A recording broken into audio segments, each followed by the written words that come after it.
Hello, everyone, and welcome to the Thought Leader Series, sponsored by the Masters of Science program in Positive Organization Development and Change at Case Western Reserve University's Weatherhead School of Management. I'm Patricia Petty, the Associate Director for MPOD, and today we are proud to present Emotionally Intelligent Leaders and the Sense of Belonging in Virtual and Hybrid Work Environments with MPOD alum Laura Gilliam.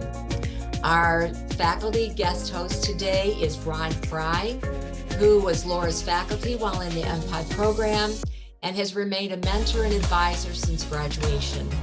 At this time, I want to turn our webinar over to Ron for further introduction. I'm very excited personally and from the point of view to welcome Laura today. She's one of our most distinguished alumni, and I know she's bringing a really great story to tell you about her work. So let me be real quick with just giving you a couple of facts. She's beginning, I believe, her 21st year. I know she's past 20 years at Progressive Insurance. She has occupied a number of roles, from training and development manager to communication and engagement manager to leadership excellence manager, executive coach, to organization development and research. I get the feeling that rather than chasing these positions, Progressive is still trying to figure out what's the right title to actually communicate all that she does. As Pat mentioned, she's a graduate from our Masters of Science in Positive OD program, the MPOD program. She also holds a master's degree from Boston University in project management. And she just recently completed her PhD with Benedictine University in values-driven leadership. And it's that dissertation that is going to be the focus of today's presentation. Laura describes her passion and her aim as developing and sustaining emotionally intelligent leadership and employee belonging in today's virtual and hybrid work environments. And I know that in the work she's going to describe that she's doing, you'll see how they have been able to relate emotional intelligence at the leader role and employee belonging, and how it actually creates value for Progressive as a company, rather than the individuals themselves. That one more comment is that in her individual field project in the master's program, she began a very initial pilot study of these concepts: emotionally intelligent leadership and employee belonging. And it was that study that impressed Progressive and got traction such that they were willing to support her through her doctoral degree. So with that, Laura, we're very happy to have you. Welcome, and I'll turn it over to you. Thank you so much. Thank you, Ron. Before I begin and dig into a topic that has thankfully consumed my life, I do want to thank a few people too. I want to thank Weatherhead's MPOD program for sponsoring the Thought Leader Series. I've been a fan for a long time. And again, if this is the first time here, please check out the library and the archive and upcoming events, because this is a spectacular offering that is free, and you can share these individually or with teams. So it's a really great product and service for scholars, practitioners, and anyone in between. Special thanks to Ron, who's always supported me in any well-planned and even crazy endeavor around this. So he's been a great support, along with Harlow Cohen, who again has helped tremendously. And most recently, Dr. Van Osten, who has provided a lot of insight. I'd also like, this work was possible because of my fantastic committee. So I don't think he could be here today, but Dr. Mike Manning, who was my chair and stuck with me over the past 4 years and really helped me make this better for Progressive and our people. And then one of my all-time favorites, Dr. Melvin Smith and Dr. Vanessa Droskat. So they both do work that has contributed significantly. You'll see it intertwined with the results and recommendations, especially as it relates to coaching from Melvin and belonging at a team level from Vanessa.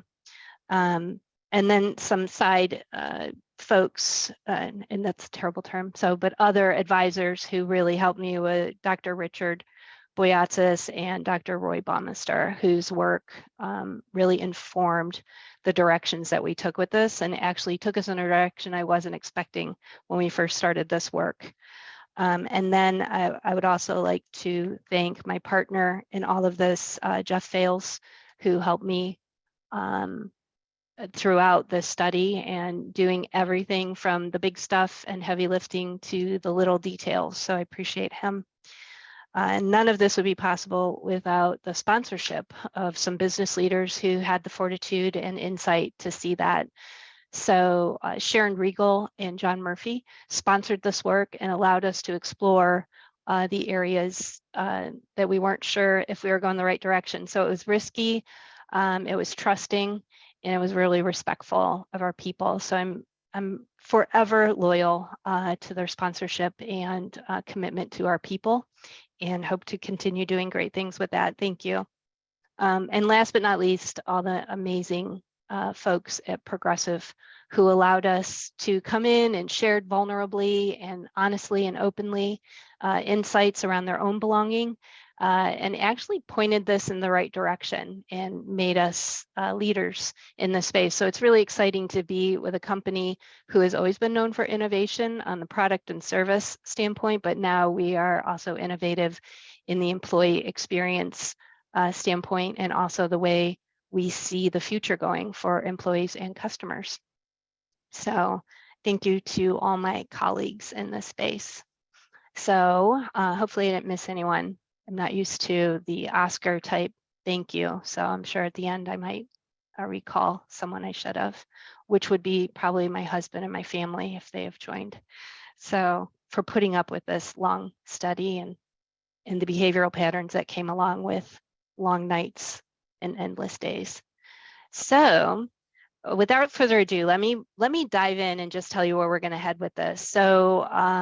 So if you are with Progressive, this may be a lot of repetitiveness around what we did, but hopefully some new insights as members of our team pulled together information that just ended in May. So we'll have some up-to-date recommendations and whatnot. And then we will also do a quick exercise. I didn't want to leave you without giving you something to take away, which actually began in MPOD and continued in through this research and became one of the exercises I used to collect data on belonging. So again, one of my committee members, Dr. Melvin Smith, did an exercise with us in MPOD on EI awareness, building awareness.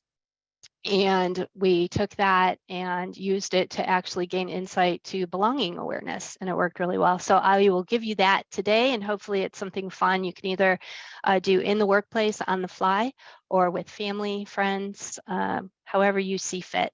But hopefully you enjoy that activity, and that's where we'll end. I will stay on. I know how these go, and they come right up to the end, and you might have questions or seek additional resources or support, and we'd love to share that. While this was designed for our company, we are sharing as it relates to just treating people well in organizations and creating humanistic societies and organizations. So we are not being selfish with that as it relates to just treating people well. So let me give you some of the background on where this started. And so here is a graph showing the history of our relationships and work environments at Progressive. So for 68 years, our leaders interacted with employees face-to-face, predominantly. So meaning that it supported most of the business trainings, MBA programs, how you learn to be a leader, how you were coached, how you were developed. And for 68 years, leaders at Progressive really had the opportunity to work face-to-face or sit very close or have close proximity where we could lead, talk, and interact. We started dabbling a little bit in our industry. I know this is different for everybody, and in our organization in 2005 with starting some virtual work. And this became important because as we served national customer service levels at different time zones, it became really important to keep a staff in place that could meet all the demands and exceed customer expectations. We started exploring virtual. And you can see through this course that there were evolving work environments without the help of COVID. Now, COVID did something crazy to us, which of course we're going to spend a little time talking about. But for the most part, we were on an evolution anyway, as everyone is. And we were incorporating more and more virtual and what would be known as hybrid, or what we used to call just work from home. Evolving employee needs and expectations were also entering into that. Of course, if you were used to working in the office and then you started working at home, expectations are a little bit different, interactions, technology. And then evolving leader needs, expectations, and skills. And we have found that over the course of time to be true. This graph represents that effectively. And if you look in the last one, there's this new arena enters the scene, and that's hybrid. So we've kind of given a new name to work from home, and that's hybrid. And Progressive hybrid is our main meal right now, meaning that people can work in the office on certain days or sporadically when needed, and can also have the opportunity to work from home. This is a complicated arrangement and one that takes a lot of planning and process, and we are working on that. Now, this was a necessity. If you look at 2020, what happened, I don't need to remind anyone, but for the sake of the story, we'll just say, as we were on this decent trajectory of growth with virtual, 2020 comes along and forces our organization to send more than 40,000 people home. And this expansion of virtual became pretty enormous. In fact, I'll give another shout out to our IT group, IT members, for pulling off a spectacular feat of being able to send more than 40,000 people across the country home to work virtually within less than 2 weeks. And in fact, it's probably something phenomenal, like 5 or 7 days. But getting all those people online and making sure the hiccups to the service and support we could offer our customers was minimal, if any, and they exceeded that. What that meant, though, was a lot of people were working in an environment that they weren't used to. And I'm going to use a term that probably some employees don't even know anymore. It was called a polycom. So in this environment in 2020, we were still having conference calls and just starting to dabble with the idea of video. And so you can see that very quickly, the experiment of working virtually was sent into overdrive. And it wasn't really a choice, which makes things a lot different. It was a forced trauma, which means we had to do this for survival, which creates some panic, some stress, a little fatigue that some are probably just recovering from. And then we get to stabilize, and now we're entering into a realm where we're going to start making choice. Progressive kept people home for a while to keep them safe and prevent any anxiety around work environment safety. And so we just started re-entry at the end of 2022 into the beginning of 2023. So some people are still figuring out and making decisions about where and how they work, along with leaders in different business areas. So this is a really symbolic graph to us and creates a story that I want to share again with you, and that is cultural drivers. So what was the work environment before? What was this evolution? And here's a quick snapshot that I wish was prettier for you, but this is what we have. So cultural drivers pre-2020, we were doing this work, and as you saw, we were expanding virtual. And this was in large part to keep our exceptional customer service, support a diverse workforce, and create the opportunity to make sure we could meet all the product and service needs across the country. So cultural drivers were really important to us, but as we developed this virtual and expanded this virtual culture, was it aligned with that original culture that we took so much pride and strength from? So as we looked at it and we interviewed and created focus groups to see, hey, are we transferring our existing culture that we hold near and dear to our hearts effectively to virtual? And as we surveyed and interviewed and did focus groups to say, hey, what were the top 4 or 5 cultural drivers? This is what our people told us pre-COVID. Buildings and physical environment. Progressive did a great job of creating great work environments, and still to this day, you will see really inviting work environments, comfortable work environments, beautiful work environments, art, workout facilities, great eating opportunities, shopping opportunities, opportunities for people to share talents, interests, everything that you could think of. And so buildings and physical environment were really important to our people.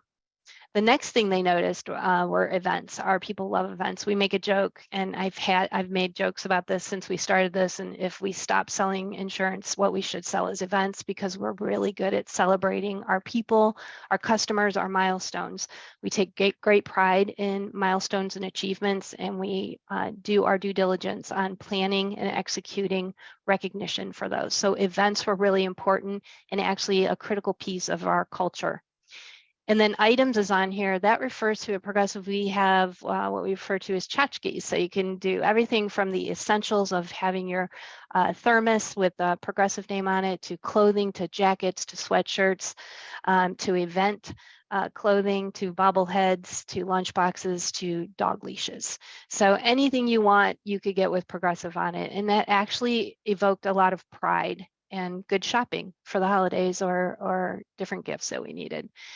And last, thank goodness, but not least, was communication and relationships. So these were the 5 cultural drivers that our people identified, among many, as the things that really connected them to the org. Now, what happened in 2020 obviously removed 3 of our drivers and left us with communication and relationships. So in 2020, in March, when this happened, we thought, okay, well, we still have communication relationships. We just have to pull this off for about 3 or 4 months. Surely we can depend on these 2 things. So we tried to hurry up and do some more studies on what are cultural drivers. Can we transfer communication relationships to this virtual space and study this in this rare situation? So as we panicked and tried to get all the data we could in 3 months, lo and behold, we actually had 3 years, and we took full advantage of it. But what this indicated to us is, listen, our people find communication and relationships critical to our culture, and we still have it. The one thing COVID was unable to take away from us was our amazing communication and focus on relationships. So what if we put those as the anchors of our culture, expand the excellence of those, expand the influence, and make those the anchors? And when the other items are able to come back in, our buildings, our offices, our items, our events, those could be accessories, those could be complementary, so that if anything ever comes at us like this again, or remotely close, we are really geared to keep our culture stabilized and support our people effectively, while adding in the other items or adjusting them as we need to. So this meant that leader communication, such as listening, authentic and vulnerable communication, and then leader relationships, connection, empathy, respect, and trust, were what we were going to focus on to stabilize us and actually amp up our culture. This would also help us expand our virtual effectively. Now, from engagement to belonging, how'd we end up there? I'm skipping almost a year, but I'll give you the short story, and that is, we began focus groups to try and examine how do we transfer culture to virtual workspaces in January through February of 2019, not knowing what was on our doorstep. So we conducted about 8 focus groups, 10 interviews, 200 surveys, for a total of about 291 voices to gave us the information on cultural drivers. We then followed up and wanted to know how people were doing under the stress and environment of forced virtual. In May through June, we conducted focus groups, again, interviews, surveys, and whatnot. We wanted to see how engagement was going within the virtual. Could we sustain virtual engagement? And then we conducted again when we realized this was going to be a little bit longer haul. How are we doing at the end of the year? In September, we conducted more focus groups, interview surveys. Now, all of this was helping me with the data for the research. And what happened was something phenomenal. And that was engagement was mentioned about, and if you've done research, you know what I'm talking about. You go through, you listen to every recording, every word, every printout, and you highlight words, you look for themes. Engagement was specifically mentioned 218 times. Belonging, this word belonging, 462 times. And so I'm looking at this, I'm like, what's belonging? So kind of had a good idea. I think we kind of intuitively know what belonging means, but it was weird that it kept popping up, spoken and written as belonging. Team relationships were mentioned 321 times as we were exploring how engagement was going in the virtual space. Leader relationships were mentioned 513. Most specifically, leader relationships as it related to leader empathy, leader awareness, leader optimism, and inspirational leadership. This formed the research and took it a different direction. So instead of studying, could we transfer engagement into a virtual workspace? Why don't we take a look at this thing called belonging that everybody keeps mentioning? And how did they mention it? Again, in a nutshell, I'll tell you, people were saying, hey, I don't have an engagement issue. I'm working as hard as I can. And sure to it, they were. Our people gave all they could. They were actually working longer, checking in here and there, logging back in to check things, volunteering to help other people, volunteering to take shifts, doing a variety of different things. Engagement wasn't our issue at this time, but belonging was popping up because people were starting to, as they were getting these surveys, hey, where would you like to work when we come back? Would you like to come back full time? Do you feel comfortable coming into the office? People started exploring their sense of belonging and saying, you know what, right now I belong at home. And so people were saying, I want to come back. I think I belong in the office, but right now I belong at home. And as the surveys kept coming and you saw we kept doing these, that started shifting and more people started saying, I actually think maybe I belong more at home than I do the office. So belonging really started revealing something under the surface that we hadn't tapped into before. And this informed the research that we would do. So in-office virtual hybrid became something we started thinking about a lot. In office, we found leaders could get by with very high business skills and average to low relational skills. And that's not a criticism. It just allowed us to really focus on the business. And the reason we were able to do that in office is because the environment filled the bellies of our people. The environment provided high belonging relational support. So when you go and got your cup of Starbucks and stopped in the store and then saw colleagues playing instruments in the auditorium and then got your food, walked by, and talk to everybody, that filled a lot of the belonging needs. So leaders didn't have to do as much in that space and could focus more on process, business, and results. Virtual, on the other hand, didn't have the environment providing a lot of your belonging needs. So leaders really needed high business skills and high relational skills. And hybrid, at its own unique complexity, again, leaders needed high business skills and high relational excellence. Now, the environment in both of those are complex and a little bit unique, but again, because the environment wasn't providing some of the work connection and work relational support, a lot of that fell on the leaders who had the most contact with the employees. And so we studied that and we looked at, well, what are leaders doing? How is this working?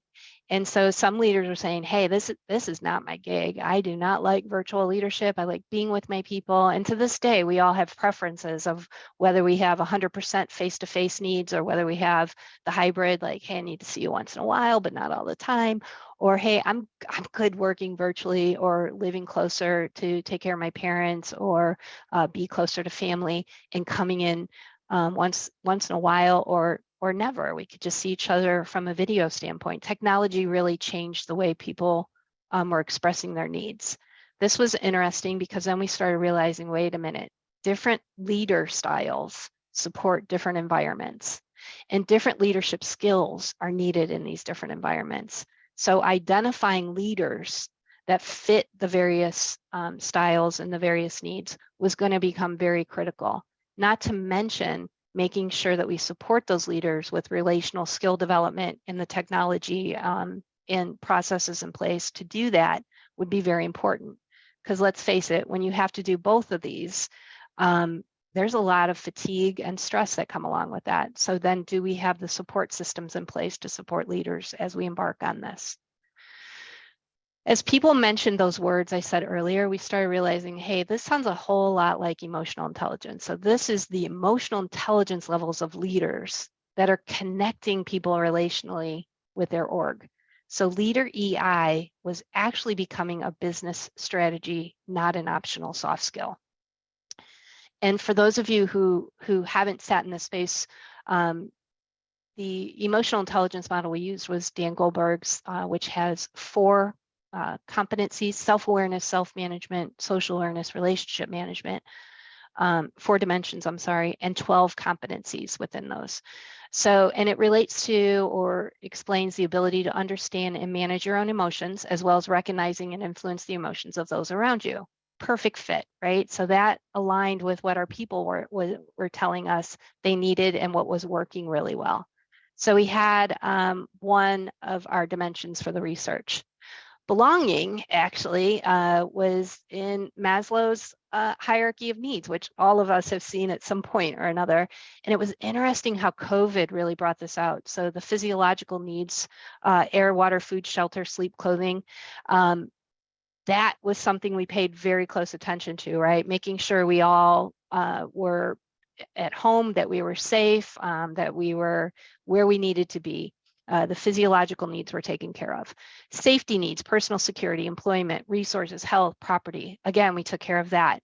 At Progressive, we paid very close attention, making sure people had the resources, the financial support. A lot of unique things were done to make sure everybody was kept whole. And that's what we do in insurance. And that's what we did internally too.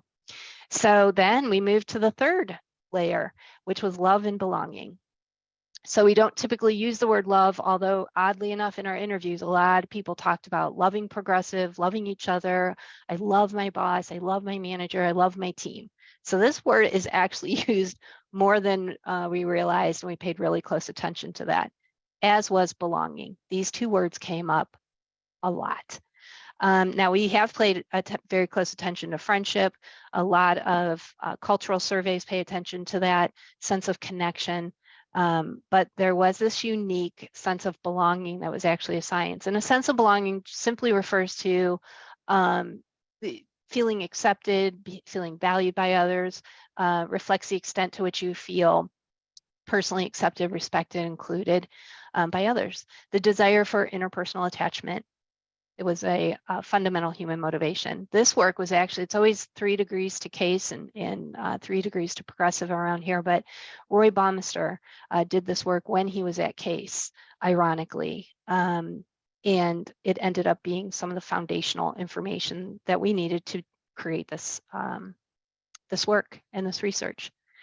Another thing that I want to highlight is that engagement and belonging. We were using these interchangeably before, and now through this research, we found, especially at Progressive, that these are 2 distinctly different, both really good, very important to our organization, but distinctly different. And in a large part, our people told us what those differences were.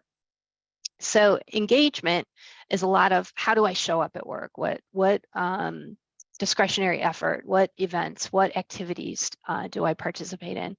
Whereas belonging is, how do I feel when I show up at those events and those activities? Engagement's a lot of, do I feel motivated and loyal? We want to know a lot about that. Belonging is more about, do I feel a sense of connection, of community, of shared purpose?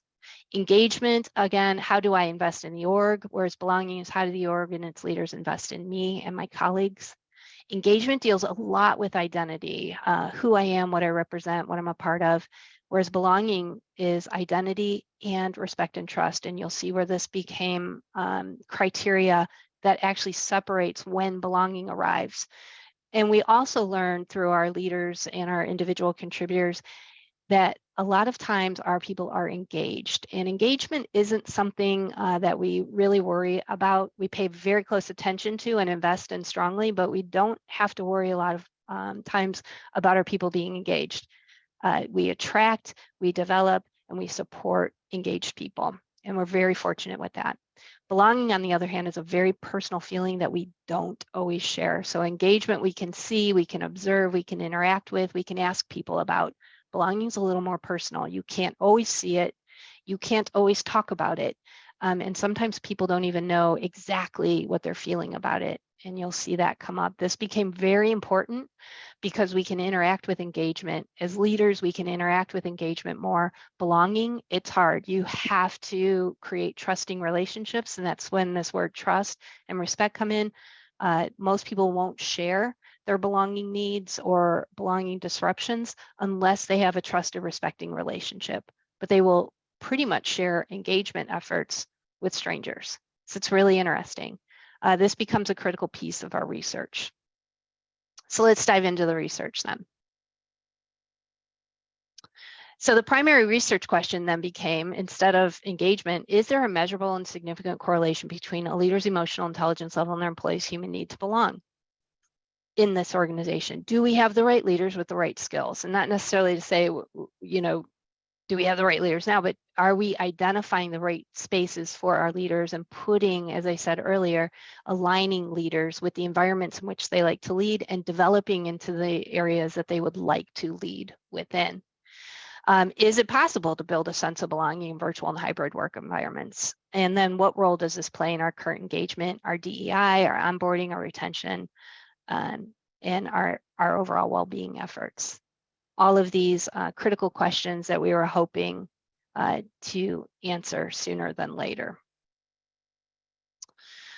So this is not, again, as pretty as I would like, but this is how we set up the research. So our independent variable, meaning what existed just as is, and that's leader emotional intelligence. So a leader comes with their emotional intelligence. We used a tool called the Emotional and Social Competency Index, which Richard Boyatzis and Dan Goldman created. Korn Ferry Hay offers this tool, and we did it with a 360 in order to assess current state. So any leader that participated in this research volunteered to go ahead and take the ESCI and give that data and share that data.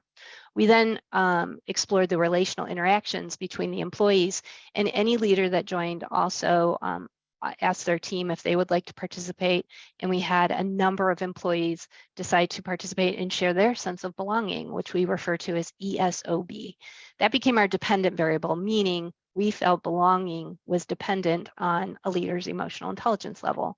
So if my leader has a certain level or capability of feeling belonging and producing belonging, that would impact my sense of belonging. So that's what we examined. We did prove out, I'll skip to the end, which you're lucky. It took over a year to find this, but you get to hear the ending of the story, is that the correlation was strongly effective in that leader emotional intelligence and employee sense of belonging was directly correlated with connection, engagement, and inclusion. We are still studying and looking at if we have indicators to show that it does affect employee well-being and it does affect retention, but the data is still underway on that, and we would still like to get more information before we are able to accurately say with significance that that is correlated. So this is one of my favorite slides, and it became the crux of everything. So if you look at this, and hopefully it doesn't give you a headache, but when you start to really dig into this, we produce something really special here. So this is the employee sense of belonging and leader emotional intelligence correlation. And this shows you that as leader EI goes up, so too does employee sense of belonging. And the blue line just shows you the fact that it is in fact going up, which is what we look for in correlation analysis. That might look slight to you, but it looked glorious to me. And what that indicated was that we were headed in the right direction and lifting the right lid to look at. And we did not stop there. It just gave us the indication that we weren't wasting the time of our leaders and our people who were in this, and that we actually should probably explore it deeper for them. So what do we see here? So employee a sense of belonging and leader EI. So if you look, you can see the number 4.75 and higher. Leaders who had higher emotional intelligence were creating a sense of belonging for employees that was predominantly at or above a 3.5. So that means that leaders with higher emotional intelligence were producing a different sense of belonging for their employees. This is very important to the work. Now, this didn't prove causation, but it did prove that we should, again, explore this deeper and see, hey, what's going on? If leader EI is in fact producing higher levels of belonging, and we're learning that belonging is a human need for employees, even in the workplace, then maybe we should pay a little more attention to what do we do to help leaders develop their EI so that they can enjoy their leadership even more and their employees can enjoy a sense of belonging. So this became the focus. As we took that same scatter plot and broke it into buckets, not to judge, but to see, hey, how realistic is this? Where are we right now? We landed pretty well in progressive, and that was no surprise. So even the word average, that never sits well at progressive. We like exceptional and high, but this is great in comparison to what a lot of organizations get to experience. So just in our first collection of data, our leaders are producing really awesome levels of emotional intelligence, meaning our employees are experiencing a great relationship with their leaders.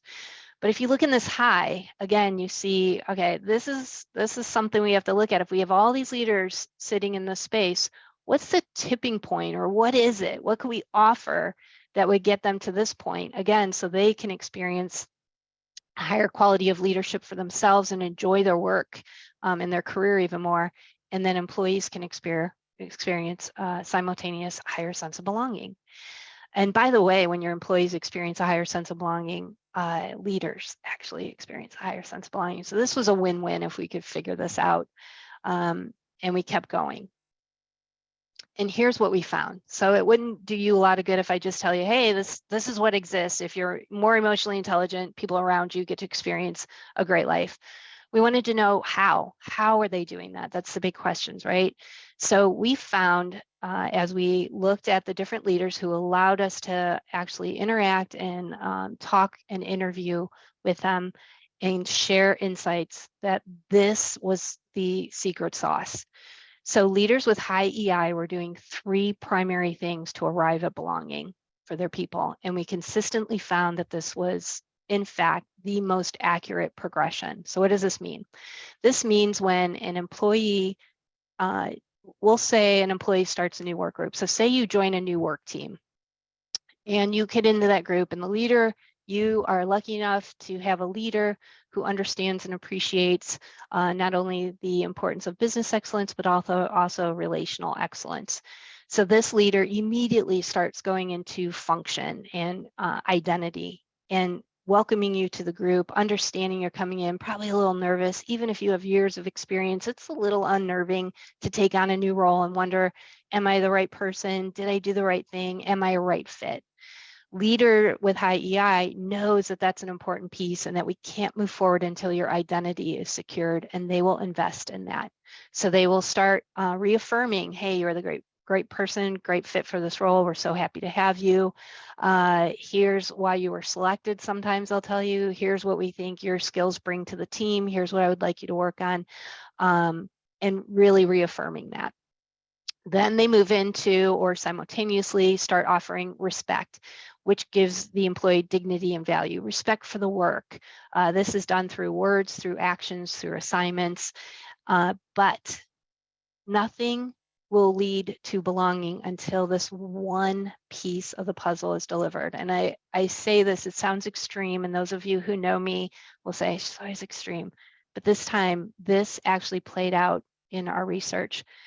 Function and respect will drive high engagement. It will drive belonging. It will drive inclusion. When we deliver respect for your identity and pay into and invest in your identity and respect you as a human, you will rise in those situations. But belonging cannot fully arrive until the leader delivers trust. And so these leaders were consistently giving trust. And this wasn't saying, hey, I trust but verify, or hey, I trust you, but I want to check in. This was full, authentic trust. I trust you, go ahead, even giving permission to fail, but fail fast. This created psychological safety. It connected individuals with their purpose. And here's why this is important. Once we remove the distractionary noise of what's my identity, am I the right person for the job, am I pulling my weight, do people respect me on the team, does my leader respect me? Once those are satisfied, and those might creep in here and there with different assignments, and we might rotate back and forth, but once those arrive and you move into the area of your leader trusting you, it changes the dynamics on your team, it changes your relationship with yourself, and it changes your relationship with your leader. That is when belonging arrived. When trust was not checked on our surveys, high belonging did not go. And that's why you see the difference in the correlation. If trust didn't exist, that dot moved over, and mostly it aligned with a leader's EI not being there. So higher emotional and relational awareness allows you to trust people. High EI leaders tend to figure out ways to trust, build authentic trust sooner, and they figure out ways to sustain it. There's a tipping point for you when trust arrives and you question it a little bit, and then it arrives a little bit longer, and then you get to enjoy the fruits of trust, and you have good identity, you have great respect, and you have trust. So that was the game changer. And what happens with that is when this belonging sets in, the employee starts not only investing in the leader, but investing in the team and investing in team identity, team respect, team trust. And this is a lot of what Vanessa Druskat shows as far as team EI and team belonging. So team does play a critical role, but the leader is one of the most influential drivers of belonging, and they have the ability to do it very effectively because belonging is a relational experience. So this was the information that we needed. I want to show you because I touched on it, and a lot of people have questions about this, about the correlation, which was significant. Again, is it more important that we have a great team, or is it more important we have a great leader? Well, obviously it's important that we have both. But which one creates those tipping points more often and quicker? And that is leader. So this is great news for leaders because that's what leaders love to do. They love to invest in people, they love to influence the org, and they like to bring about change in a way that is quick and sustainable, right? So this is great news. A lot of responsibility, but great news. So team engagement and team belonging, high correlation. So yeah, great teams, you can get a lot done, and that is very important. High EI leaders do tend to create team belonging and find it to be very important. So these have a great relationship. But then look at the trajectory of this leader EI and team engagement. Again, really powerful. And this shows us that if we only have so many resources and we can only invest so much development at this moment in time, where are we going to go with leader EI and then team belonging? So again, the dream is to be able to do both, but time and resources are of the essence. Inclusion, another very important piece. So again, there are some differentials in inclusion and belonging. We don't have time to go through all of those right now, but they were such that inclusive behaviors and inclusive environment can be created by an org, but there comes a tipping point to when that is trusted, when that is respected enough to feel that inclusiveness actually has created my sense of belonging. So there is a distinction. Team belonging and team inclusion, high correlation. Leader EI and team inclusion, even higher. So this is really encouraging to us and shows us again that we're looking at the right direction. This was something else really exciting. And this was an example who's one of the leaders in our claims group gave me permission to share this because it was a lot of work, but super impressive. So in the beginning of this, we did the ESCI with this leader, December 2021. For a fresh recap, if you haven't used the ESCI, we like it because it's really easy to read, and it gives a lot of insight to leaders, and it aligns with behavioral competencies, which is what we like to focus on, because it gives something for leaders to sink their teeth into. So all 12 competencies are in here, and then it's the 4 dimensions, so you can see this really easily. This leader in December of 2021, the circles, the hollow circles, are their self-assessment, where they thought they were and what they were serving up. The blue, green, whatever color it's showing up on bar is the 360. So that is manager. It's required that you submit to a manager, direct reports, and peer. So this is a combination of that score. So this is where this particular leader's direct reports manager, collection of direct reports manager and peers felt they were serving it up. And then that open box is an example of the averages, so national averages that Korn Ferry shares with us. So as you can see, self-awareness is one of the core elements of EI.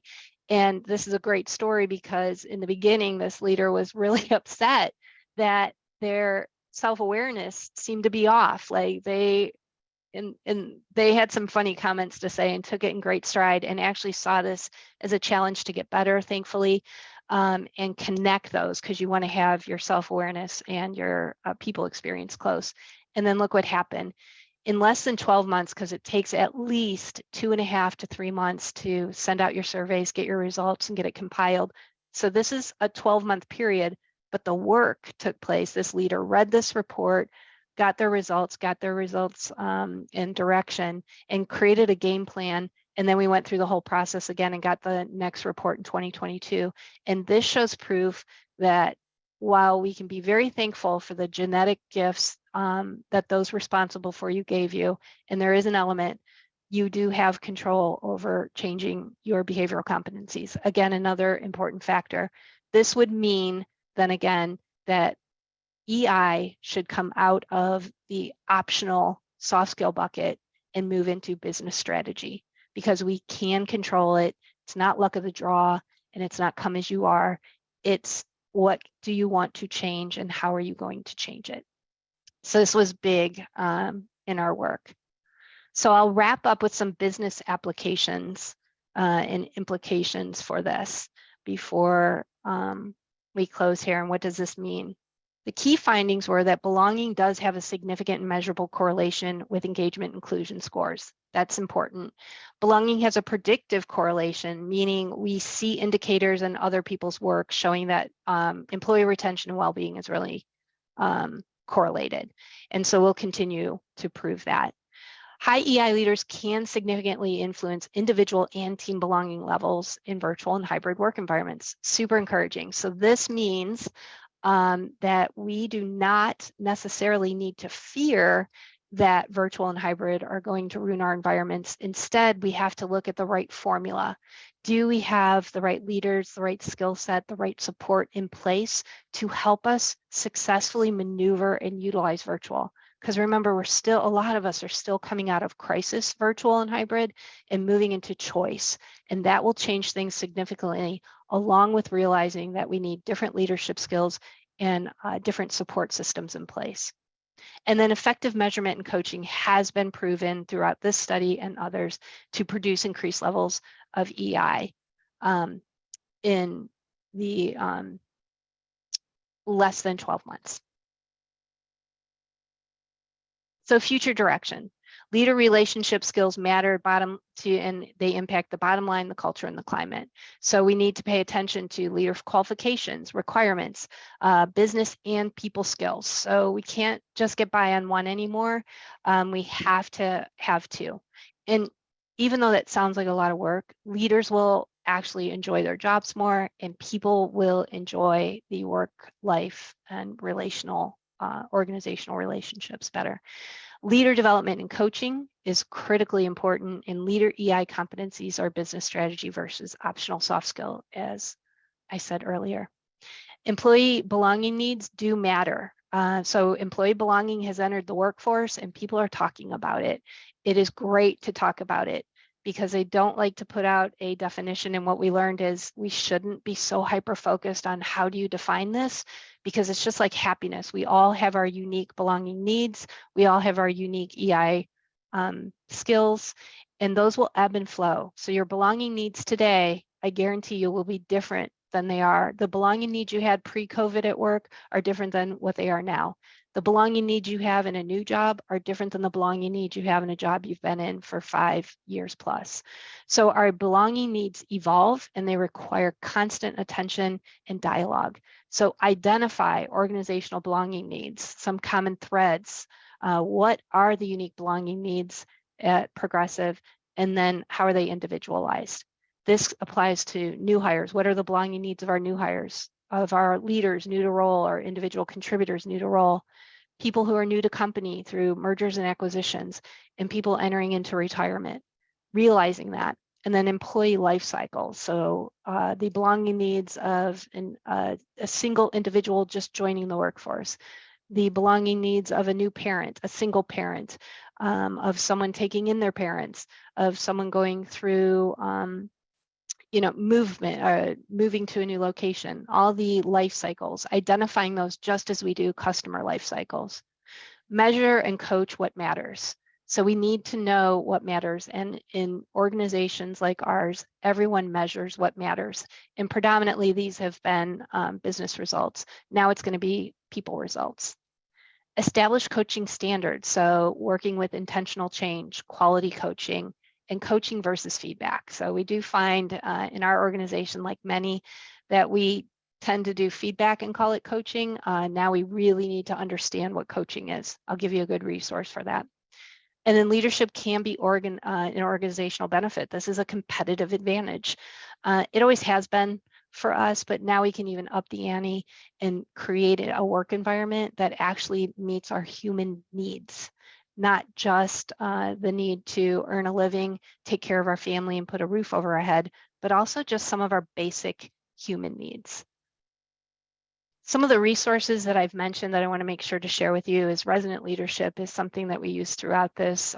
The workbook is amazing. So if you're looking for a way to interact or do fits and spurts with your emotional intelligence development, relationship renewal, and then sustainability of those, it's a great workbook. Jeffrey Cohen's book on belonging actually was just written in 2022. He's got a lot of good intel on that and the connection that it has to organizations, which he is one of the first to start connecting this to organization, meaning, again, belonging has arrived and people will start talking about their belonging needs. And one of my favorites is helping people change. So Boyatzis, Smith, and Van Osten created a book that you can use as a book club book. You can, open it, start it, close it, come back to it. It's really, really effective. Again, for small group, one-on-one, or like a book club type interaction. You'll see it's a very versatile book that helps you with lifelong change. And then, of course, coaching with compassion. And then the last two resources are linking emotional intelligence and performance at work, because I know some of you still want the proof in the pudding. This work was done. I highlighted Vanessa's name because Vanessa's also doing cutting edge work on team belonging, and it will be some of the first in the industry. So she is moving the needle on this and providing great information. But Druskat, Mount, and Sala produced this book, and I believe it's still on Amazon, but I'm not sure. And then some articles or information that's always good to brush up on is the hierarchy of needs and the human theory of motivation. And then Roy Baumeister and Mark Leary's work on belonging. So that's a long and laborious read, but it's worth it. So you can get that in an article. Okay. So the last thing I want to do before I close up is I want to ask you really quick to think about what this means to you. And what belonging means to you right now. And every single person on this call has a different belonging need. And how do you get those? So this is your brain. I took a picture of all of you, got scanned when you joined, and this is inside your head right now. These are your awareness files.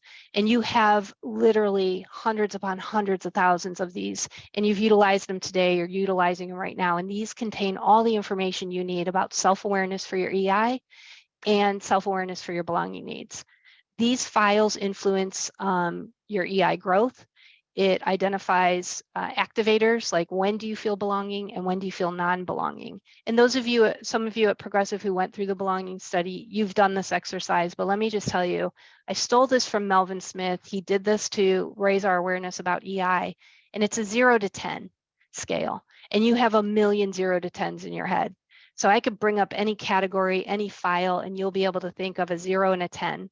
So the best boss you've ever had would be a 10. The worst boss you've ever had would be a 0. Best coach you've ever had would be a 10. Worst coach, a 0. Best friend, worst friend. Best coworker, worst coworker.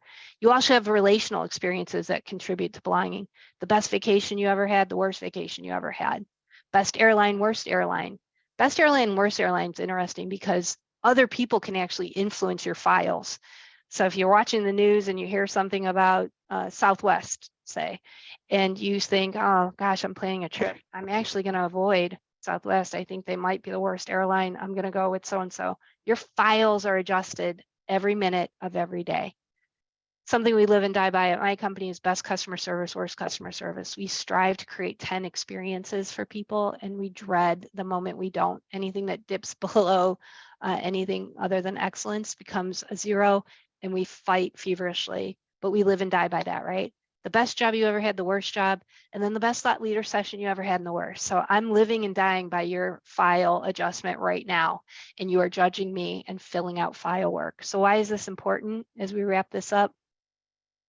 Because you will do this, and I'm going to leave you with an exercise to show you what we did with some of our belonging participants. And I'll do one that we've all had throughout the course of our life. Leaders in some shape or form.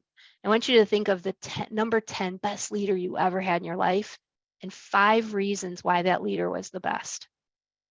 And this is something, this is an exercise. These are one of the practical applications that you can take and just write it down on a Post-it, on a piece of paper, on your iPad with a stylus.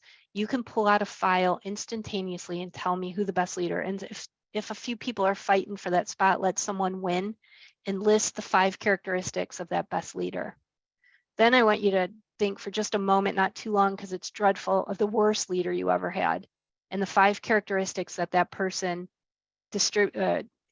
demonstrated to you and to others that earned them a 0. Why is this important?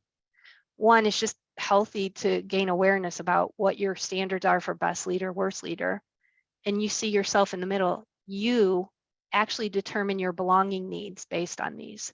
The best leader and those 5 words that you list are actually representing what you need to belong with your leader. The worst leader represents what you need to feel a lack of belonging. This is awareness. This tells you what you need to belong. So you can fill in the blank. You can fill in best teamwork, best coworker, worst coworker, best friend, worst friend. And when you write those words, you will be identifying awareness about what you need to belong. And this is priceless.